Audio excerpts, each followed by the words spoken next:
રાજુલા જાફરાબાદના નેતાઓ રંગોત્સવના રંગે રંગાયા।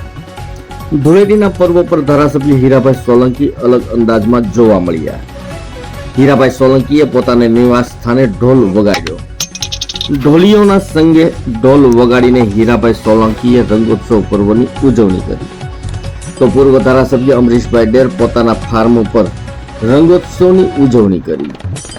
ગાય માતાને રંગ લગાવી રંગોત્સવ ઉત્સવની મિત્રો અને બાળકો સાથે ઉજવણી કરી। કવિ હેમાળવીની રચનાઓ સાથે રંગોત્સવની છોડો ઉડાડતા અમરીશભાઈ ડેર રાજુલા વિધાનસભામાં એકબીજાના કટ્ટર પ્રતિસ્પર્ધી મનાતા ભાજપના બે નેતાઓએ અલગ અલગ અંદાજમાં જોવા મળ્યા।